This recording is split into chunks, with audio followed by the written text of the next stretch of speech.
Nabihilisan na po ito. Ilakad. Ilakad. Tayo po ay tumayo. Muli, buksan po natin ang ating po mga Bible sa Acts chapter 5. Basahin po natin ang 33 to 42.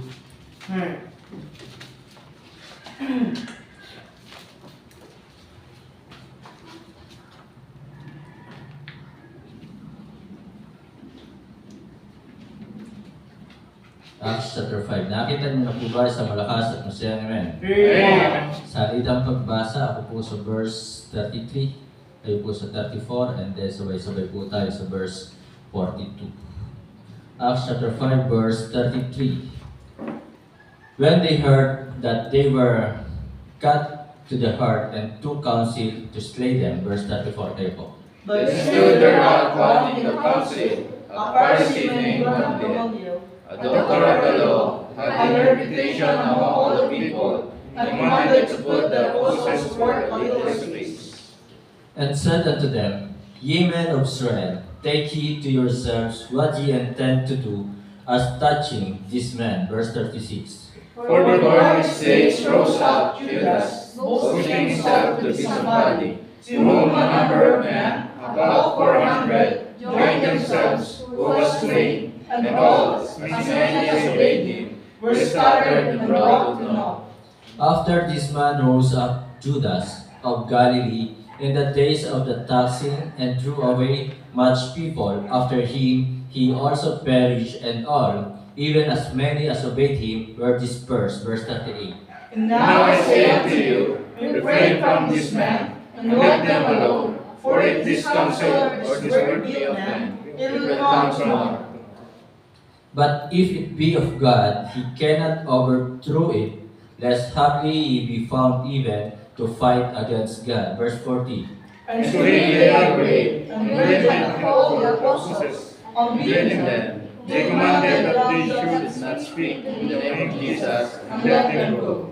And they departed from the presence of the council, rejoicing that they were counted worthy to suffer shame for his name. Verse 42, altogether ready read. And daily in the temple and in every house, they cease not to teach and preach Jesus Christ. Purihin po ang Diyos sa pagkabasa ng kanyang banal na salita. Tayo po lahat ay umuko, pumikit, tayo po ay manalangin. Dakilang Diyos na makapangyarihan po sa lahat, kami po ay nagpapasalamat sapagkat tunay na kayo po ay tumatawag ng mga maglilingkod po sa inyo, at salamat sa mga naliligtas na patuloy po na nagpapagamit sa inyong pong gawain, naglilingkod, ibinabahagi ang kaligtasan ng katotohanan. Salamat po Ama sa kapatawaran, katubusan ng aming mga kasalanan.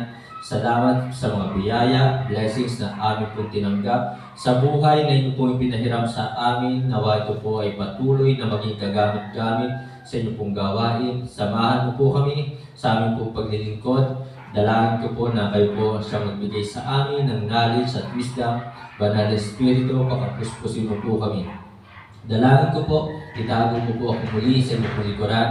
Dalangin ko na ang bawat salitang lalabas sa aking bibig ay magmumula po sa inyo.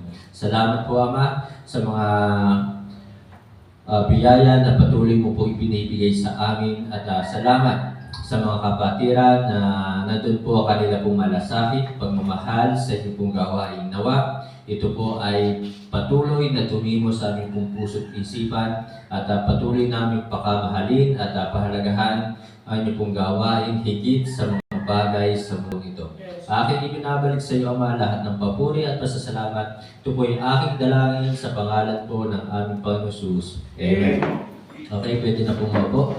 So, isang mapagpalang hapon po sa inyo pong lahat. At dito po ay makikita po natin na mayroong isang tao na ang pangalan ay Gamaliel. At ito si Gamaliel na ito ay kanya pong sinaway, ito pong mga tao ng Israel, Yemen of Israel, na talagang sinaway niya ang mga tao ito na talagang huwag gawan ng masama. Sina Apostol Pedro, sina Apostol Jan. At sapagkat nakita ni Gamaliel na yung mga taong lumaban sa mga apostol ay talagang sila po ay hindi kinalugdan ng Diyos. At talagang yung mga taong lumaban sa mga apostol sa alagad ng Diyos ay sila po ay hindi kinalugdan at sila po ay nangalan na dispersed. At ayun po yung sinasabi po dito, after this man rose up Judas of Galilee in the days of the taxing and threw away much people after him, he also perished. He also perished. So kasi nga, ay talagang yung ginagawa ni Apostol John, Apostol Pedro, yun ay gawain ng Diyos, hindi naman sa tao. Kaya dito din po sa ating pong, dito sa chapter 5 na ito ay meron pong pangalan na dito po ay si Ananias at Sapphira mag-asawa na sila po ay nagbenta ng lupa at ang nangako ng pinagbentahan ay ibibigay sa gawain ng Diyos. So, nung mangyari na naibenta kanilang lupa, ay itinago nila yung kalahati. Hindi talaga ibinigay lahat doon sa gawain. So, hindi sila naging aware, hindi sila naging seryoso. At hindi nila pinahalagahan yung gawain at ang kanilang salita, yung kanilang pangako.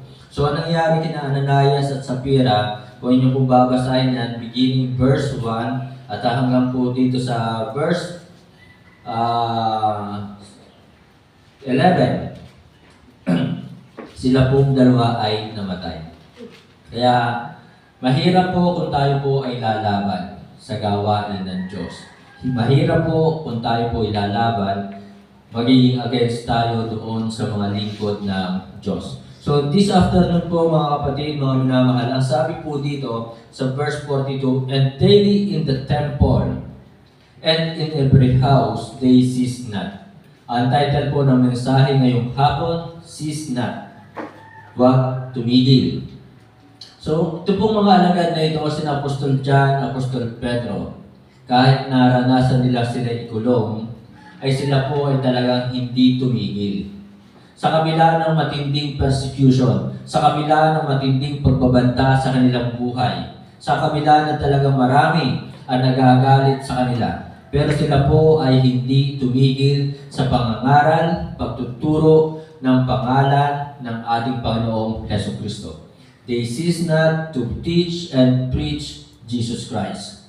Maraming tao ngayon, maraming Kristiyano ngayon na talagang nahahadlangan ang kanilang paglilingkod sa Diyos kay Kristo. Gumagawa ang kalaban. Pero sana sa ating pong buhay, huwag po tayong tumigil.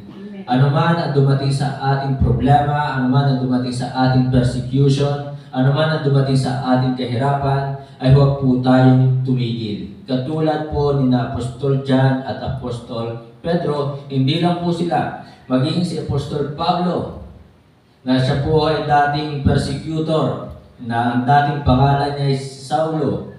So kaya nung siya po ay tinawag ng Panginoon sa road of Damascus, Saulo, Saulo, why hast thou persecutest me? Then sabi niya, who art thou, Lord? So I am Jesus. So yun po, na si Pablo, nung siya po ay nakakilala, ang kanyang pangalang Saulo ay napalitan sa pagiging Pablo, at ang ibig sabihin po ng Paul, yun po ay pagpapakababa.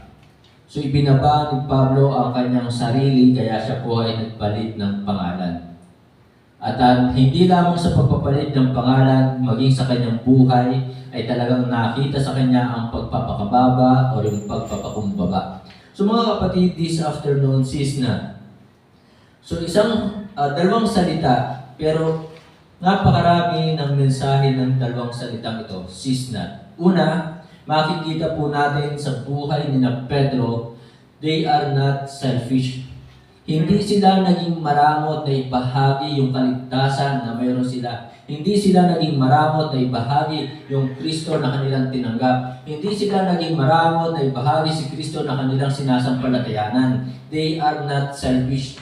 Nais din ni Pedro kahit sino man ang taong kanila makaharap, kahit ang mga taong ito'y galit sa kanila, kahit ang mga taong ito'y umuusik sa kanila, hindi sila naging maramot ibahagi si Kristo bilang kanilang Panginoon at tagapagligtas. Ito din ang nais ng Diyos sa atin na tayo ay huwag maging maramot sa kaligtasan na ating tinanggap, si Kristo na ating tinanggap ay huwag nating ipagdamot Nais ng Diyos na ito'y ating ibahagi. Kung nagagawa nga natin mag-share sa mga social media, di ba? Na mga walang kwentang bagay. Bakit hindi natin magawang i-share, ibahagi si Kristo bilang Panginoon at tagapagligtas, ibahagi natin yung kaligtasan. Minsan sa social media, nag-share tayo. Bakit? Naghahabol tayo. Meron tayong nais mapakinabangan. Tama ba? So yun po yun. So kung ako man ay nag-share diya sa YouTube, hindi ko nais na ako ay talagang ma-monetize. Ang unang-unang motibo ko diya sa aking pag-share ay salita ng Diyos. Malaman ng maraming tao, hindi lamang dito sa mataas na kahoy, kundi buong mundo, malaman. Kasi marami nakatutok sa YouTube. Halos buong mundo ay gumagamit ng YouTube. So ang unang purpose ko diyan, bakit ini-upload ko sa YouTube ang mga preaching, mga singing natin dito sa choir, ay upang malaman nila ang katotohanan. Bakit ini-upload ko sa Facebook yung mga baptism dito? Upang malaman ng maraming tao ang katotohanan. So kung nagagawa natin mag-share ng mga walang kwentang bagay, sana i-share natin yung ating mga ginagawa para sa Panginoon. Hindi para itaas ang ating pangalan, hindi para tayo ay sumikat. So nais ko lamang ay talagang makaalam ang marami ang buong mundo ng katotohanan.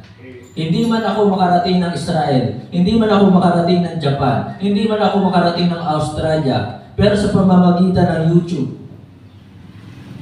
ito po ang gagamitin para sila po ay makaalam din ng katotohanan. Amen? So ako po ay natutuwa na kahit hindi siya nagre-react, may nakausap ako, nakikita niya yung mga post ko. Pero sana ay makonvert siya. Sana ay makonvert siya, tanggapin talaga niya ang puso si Kristo bilang Panginoon at tagapagligtas. So mga kapatid, mga minamahal, huwag tayong maging maramot. So Romans chapter 1, verse 14. Sabi po dito ni Pablo, I am debtor both to the Greeks and to the barbarians, both to the wise and to the unwise. Na dito ay sinasabi ni Pablo, ako'y may utang. So, ibig sabihin, kapag hindi natin ibinabahagi si Kristo, kapag hindi natin ipinapangaral yung kaligtasan, hindi natin ibinabahagi ang kaligtasan, tayo ay may utang. Nagkakaroon tayo ng utang. I am debtor both to the Greeks and both to the barbarians, both to the wise and to the unwise. So they cease not. Maaaring madaming tumanggi, maaaring madaming nagalit, maaaring madaming hindi naniwala. Pero ganun pa man, they cease not because they are not selfish. Hindi sila naging maramot. So ito yung pinakamaganda natin may babahagi, may bibigay.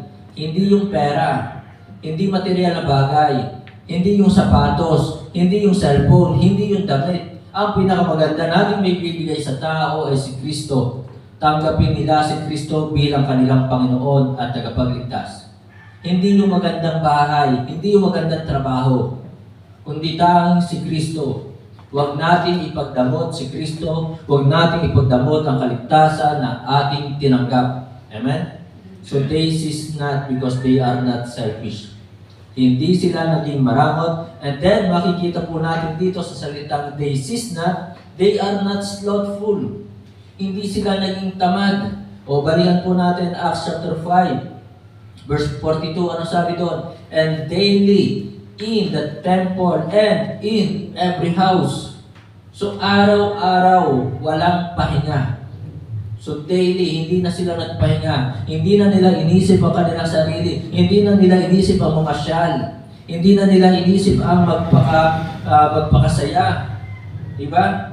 So they are not slothful. Na talagang daily in the temple and in every house. Na kahit maliit man yan ang bahay na yan, kahit barong-barong ang bahay na yan, kahit putik ang dadaanan, they cease not.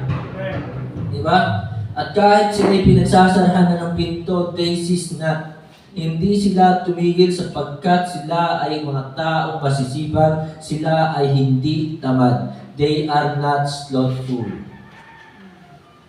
So nakakatuwa nga po yung tinuturuan ni Brother Ed. Yun nga, kanina, sumagi na yun sa aking isipan kaninang umaga. Pero yun nga yung batang yun. So ako'y natutuwa sapagkat yung batang yun, pinakain ng Jollibee, spaghetti, pero ayaw niyang ubusin yung spaghetti. At sabi ko sa kanya, bakit ayaw mong ubusin yan? So, iniisip ko na isasagot sa akin ay busog na siya. Pero sinagot sa akin yung batang yun, 5 years old, ay sinagot sa akin, ipapasalubong ko po sa aking nanay at sa aking mga kapatid. So, yun po yun, na talagang hindi naging maramot ang batang yun.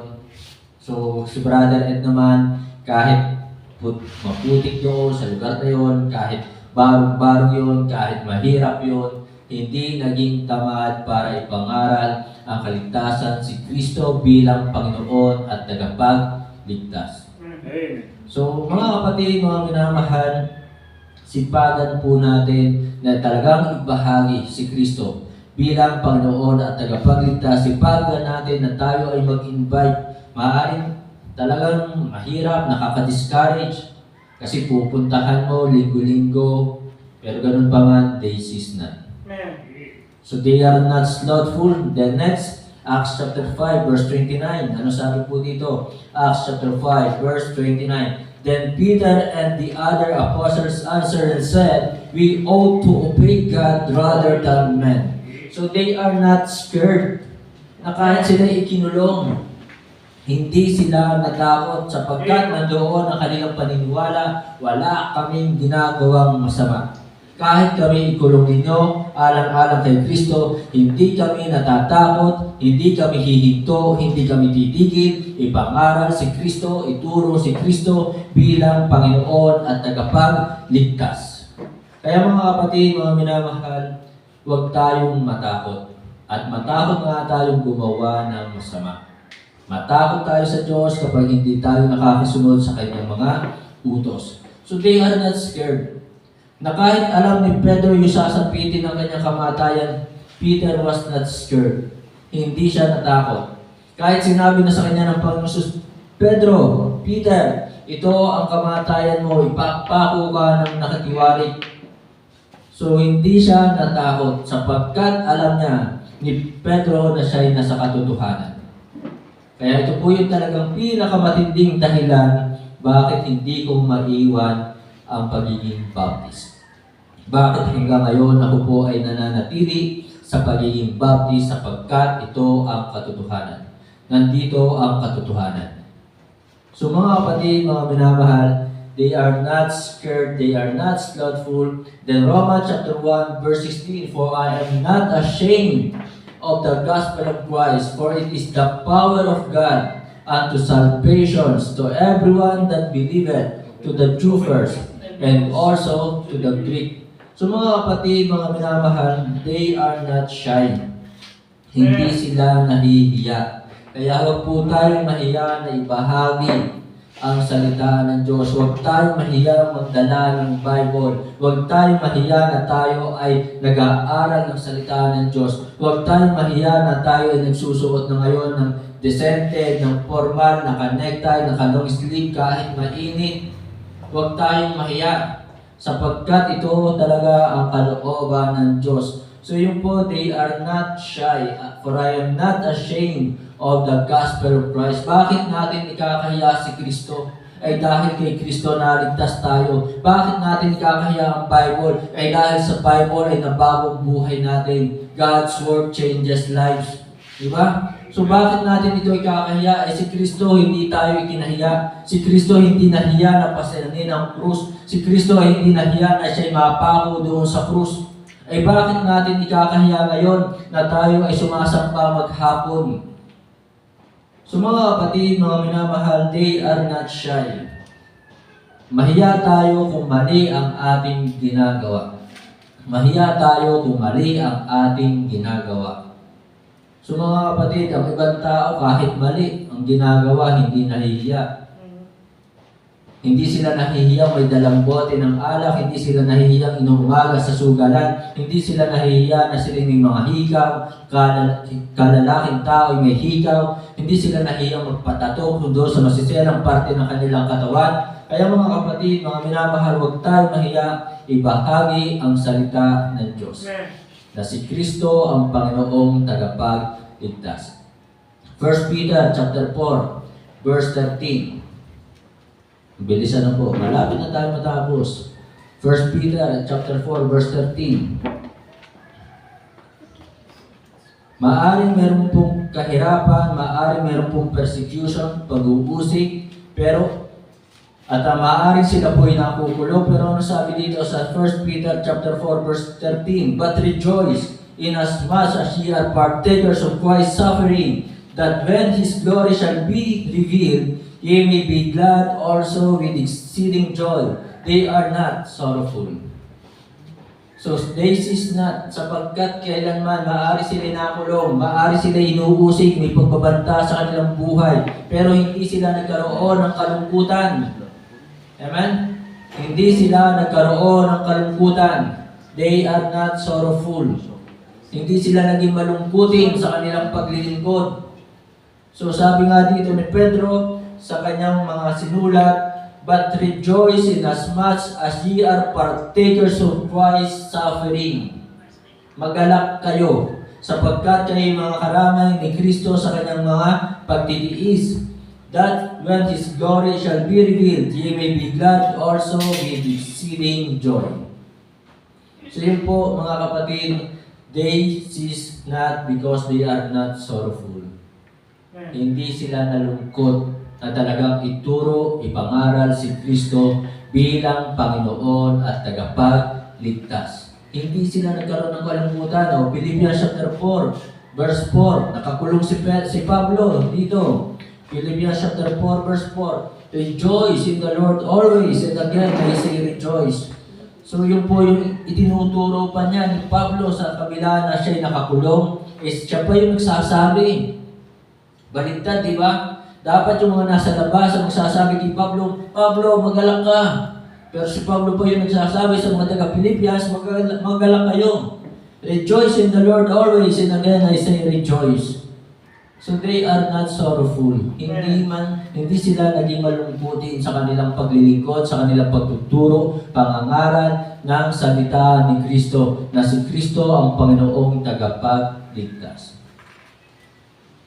So mga kapatid, mga minamahal, they cease not. Why? Tingnan po natin ngayon. Bakit? Bakit hindi sila tumigil? Kahit sila'y nagugutom na. Diba? Kahit minsan wala silang matulugan. Kahit ang kanilang natutulugan ay malamig, kulungan. Kahit sila'y nagugutom pero hindi sila tumigil. Hindi sila tumigil. So una, tingnan po natin. Why they are not cease? Why they cease not? Una, there is confidence. Nandoon ang pananampalataya, nandoon ang pagtitiwala. 2 Timothy chapter 1, verse 12. Tingnan po natin ang ating pong Bible. Kung bakit ayaw nilang tumigil, isa sa mga dahilan, 2 Timothy chapter 1, verse 12, for the which cause I also suffer these things, nevertheless I am not ashamed, for I know whom I have believed, and I am persuaded that He is able to keep that which I have committed unto Him against that day. There is confidence.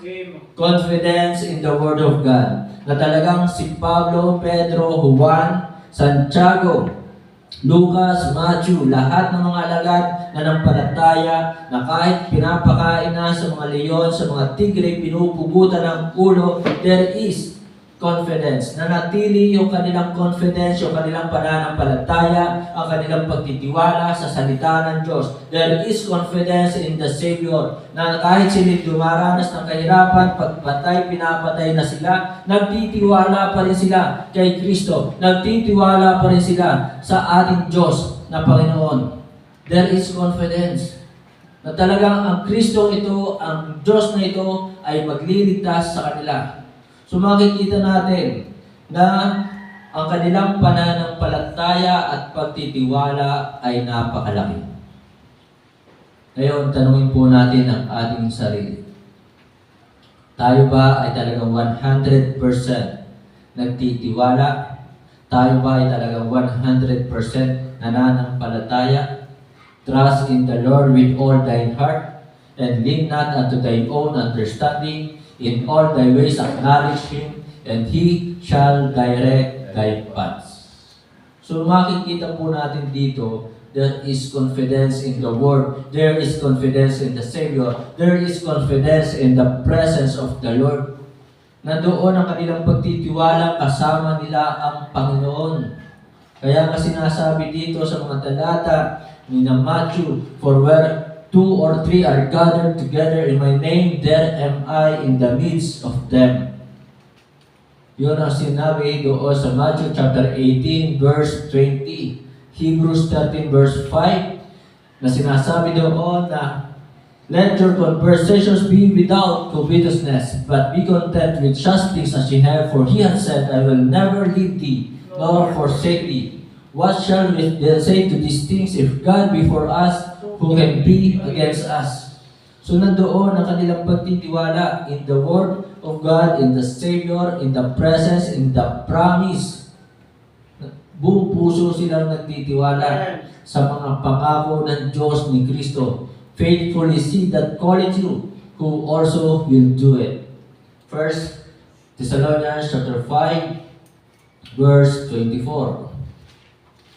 Tama ba? Tingnan nga po natin. 1 Thessalonians chapter 5, verse 24. Hindi kayo nagbubuklat ng Bible, baka mali na ang tinuturo ni Pastor Jazz. Diba? Oh. So yun po, 1 Thessalonians chapter 5, verse 24. Faithfully see that calleth you, who also will do it. So mga kapatid, mga minamahal, there is confidence in the promise of God.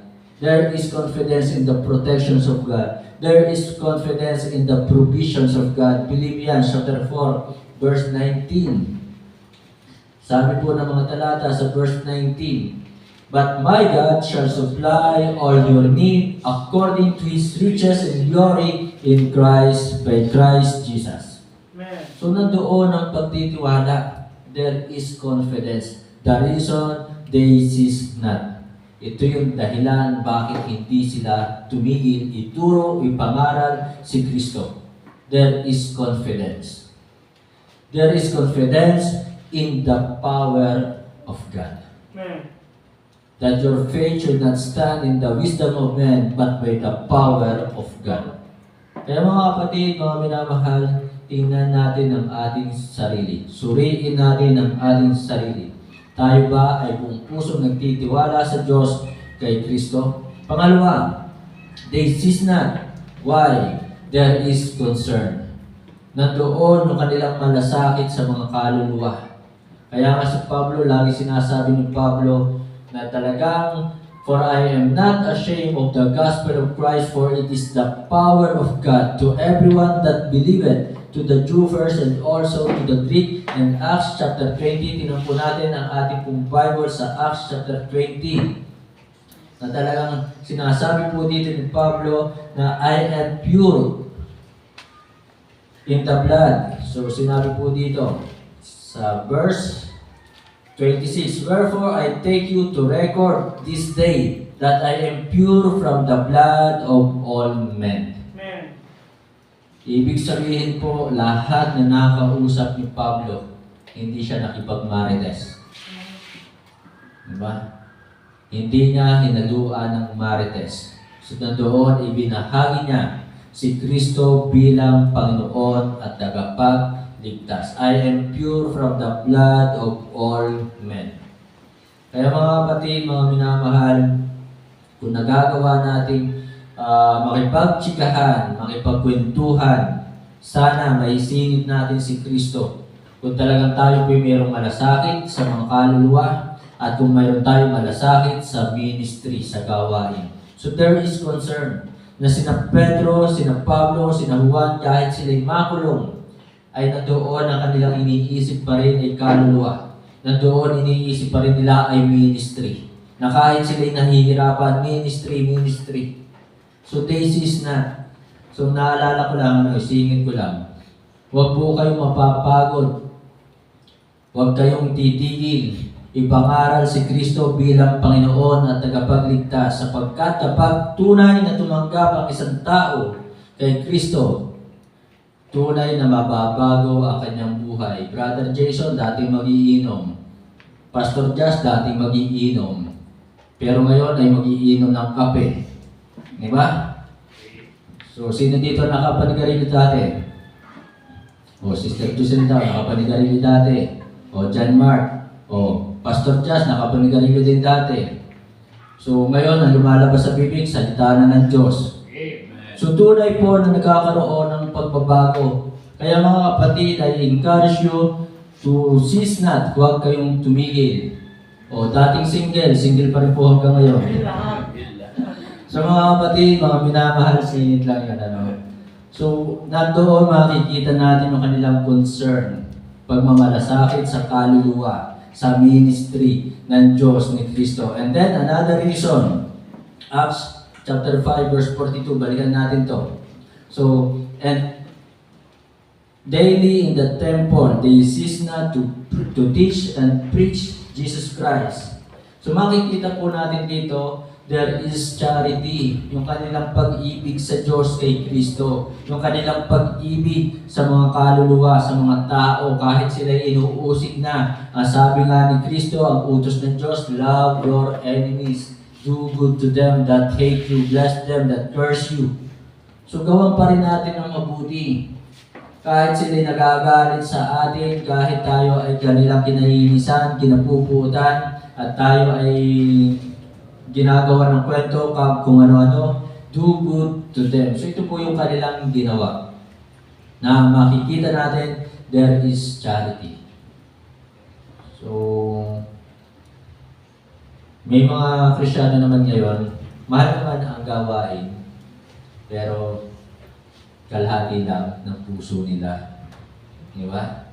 So, hindi talaga po puso minamahal ang gawain at maaari hindi rin buong puso minamahal ang Panginoon at ating Diyos.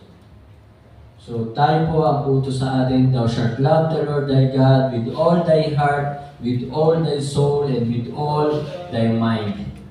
So, sana'y manatili sa atin ang ating pag-ibig sa Diyos, kay Kristo, at sa mga kaluluwa mapapahamak sa impyerno sa gawain ni Kristo. So yun po na yung dahilan, there is charity. Talagang mahal nila. So, do you love the ministry? Amen. Do you love the Lord our God? Amen. Do you love the lost people? Amen. So, pakain po natin sila. Amen. Sana'y huwag tayong tumigil, ipangaral si Kristo. Tama na naman, Pastor, naka-50 na ako Diba? Tama na naman, Pastor, naka-10 na ako. Ganun ba yun? Titigil na ba tayo kapag tayo naka-10? Kaya nga sabi ko, masarap bilangin sa mga daliri, sa kamay, kung ilang kaluluwa ang naakay. Ito yung pinakamasarap kaysa sa pera. Maaaring masarap makahawak ng 10,000, pero mas masarap bilangin sa kamay ay yung mga kaluluwang na bago ang buhay. Yung mga kaluluwang naligtas, yung mga kaluluwang naglilingkod ngayon kay Kristo. Kaya sabi ko nga, hindi ako lugi kay Brother Edwin. Diba? So hindi ako lugi dyan. Malapad yan. So, yun po mga kapatid, there is charity. And then, the last, Acts chapter 5, verse 41. Tingnan po natin. Acts chapter 5, verse 41. And they departed from the presence of the council, rejoicing that they were counted worthy to suffer shame for His name. So last mga kapatid, mga minamahal, they cease not because there is cheerfulness. Nandoon ang kagalakan Sabi ko nga sa inyo, opo, may kahirapan, opo, minsan nalulungkot, minsan nakaka-discourage, sapagkat linggo-linggong pinupuntahan, iimbitahan mo sa patungo sa church, opo, pastor, pupunta ako, pero pagdating ng linggo ay wala. Di ba? Nakaka-discourage. Pero ganun pa man, there is cheerfulness. They cease not because there is cheerfulness. Mayroong kagalakan sa kanilang puso. At tunay na talagang nakakatuwa kapag ang isang taong naligtas tumanggap kay Kristo ay nabago ang buhay. Ito ang ating kabayaran. Ito ang ating kagalakan. Kaya mga kapatid, mga minamahal, there is cheerfulness. There is joy in serving Jesus. Balikan lang natin ang 1 Peter chapter 4, verse 12 and 13 na sinabi po dito sa 1 Peter. Tingnan niyo po. At kagalakan natin, maaring may mga nabaptize na hindi nakakapagpatuloy, pero hindi pa rin tayo titigil na magbaptize dito. Hindi tayo titigil na maglubog dito. Hindi naman natin lulunurin, ano. Pero hindi tayo titigil kahit maaring opo, may nawawala at hindi nakakapagpatuloy. Pero walang binanggit sa Bible na kapag ikaw ay discouraged na, tumigil ka na. Amen. Diba? So sabi po ng 1 Peter chapter 4, verse 13, but rejoice inasmuch as ye are partakers of Christ's suffering, that when His glory shall be revealed, ye may be glad also with exceeding joy. So talagang kapag nakikita natin ng isang taong tumanggap na bagong buhay, tapos naging kagamit-gamit pa yun, ang ating exceeding joy. Na talagang lubha, sobrang kagalakan ng ating puso. So mga kapatid, huwag tayong tumigil. Maaaring tunay po talaga na nakaka-discourage. Ang ating Panginoong Sus talagang qualified para tumigil. Ang ating Panginoong Sus ay talagang qualified para talikuran na ang kanyang mission upang tayo iwanan na, pero hindi niya ginawa. Napakaraming dahilan ng ating Panginoong Sus para hindi na ituloy na siya ay magpakapaho pa, tanggapin yung parusang kamatayan. Meron na siyang dahilan. Sapagkat tunay na ang tao ay makasalanan, matigas ang ulo, na talagang tao ay kita naman ng Panginoong Sus ang mga mangyayari sa hinaharap, unthankful, unholy, diba? Boasters, proud, blasphemers, disobedient to parents. So kita yan, alam yan ng ating Panginoong Sus. At yan ay masasabi natin na dahilan, reason upang tumigil na ang Panginoong Sus. Pero ganun pa man, He ceased not. Hindi siya tumigil. At iyon ang tiningnan ng mga alagad. Kung bakit hindi sila tumigil to teach and preach Jesus Christ, sapagkat there is cheerfulness, there is charity, there is concern, and there is confidence. Nandoon ang kanilang buong pusong pagtitiwala sa Diyos kay Kristo. At last na dahilan, there is comforter. Merong comforter, Holy Spirit, na talagang nag-aaliw sa kanila. Na talagang nagbibigay sa kanila ng kaaliwan kapag sila ay nadi-discourage na. So mga kapatid, mga minamahal, cease na. Huwag po tayong tumigil na ituro si Kristo bilang Diyos, Panginoon at tagapagligtas. Huwag nating itigil, ituro sa kanila, ipahagi sa kanila ang salita ng Diyos, sapagkat ang salita ng Diyos ay nagbabago ng buhay. God's Word changes lives. Gusto mo magkaroon ng katahimikan sa paligid mo? Ibahagi mo sa iyong kapitbahay ang salita ng Diyos para sila ay tumigil na sa pagbibidyo okay.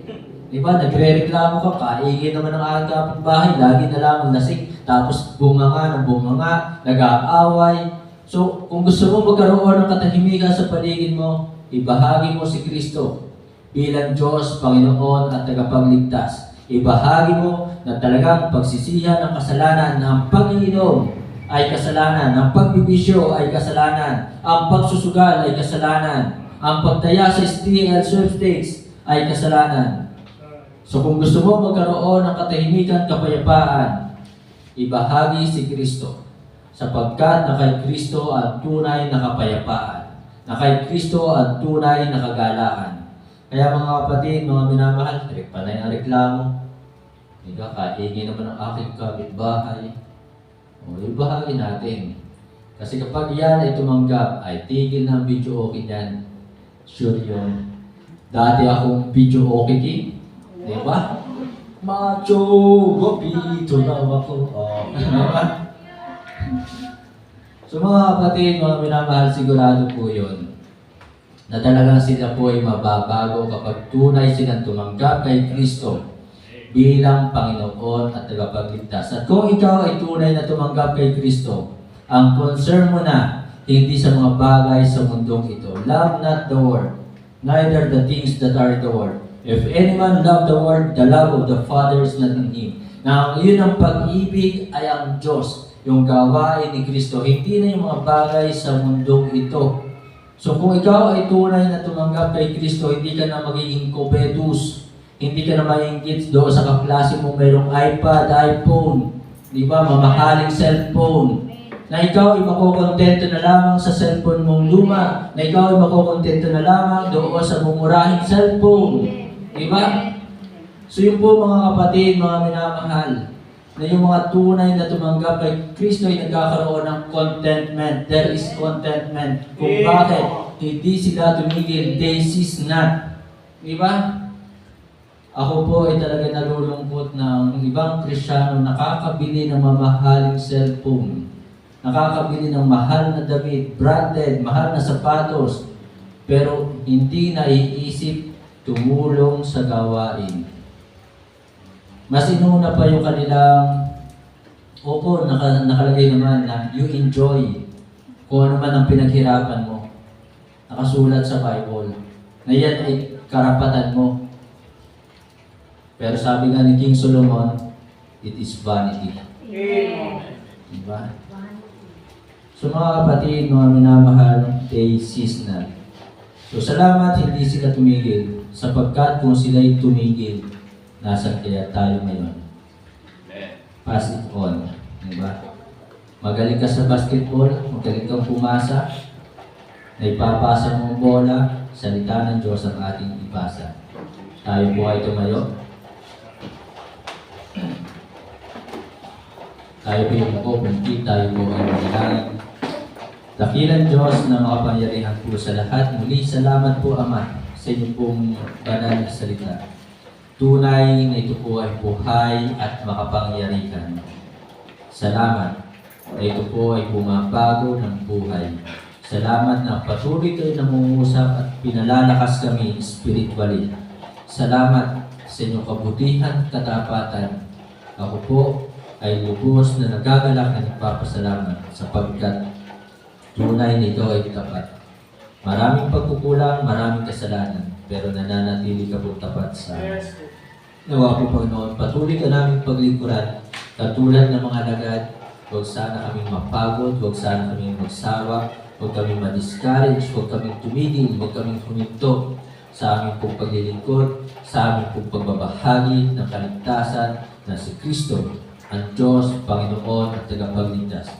Huwag kaming mapagod na sumuway, na sawayin sila sa mga mali nilang ginagawa. Huwag kami mapagod, magsawa na ituro sa kanila ang pagsisisi sa kasalanan. Salamat po aming Diyos, banal na Espiritu, pakapuspusin mo po kami, paunahan sa lahat ng aming pong gagawin, sapagkat wala po kami magagawa kung wala po kayo sa amin. Ito po ay aking samang dalangin, hihingi namin po sa salamat sa pangalan po ng aming Panginoon Jesus. Amen.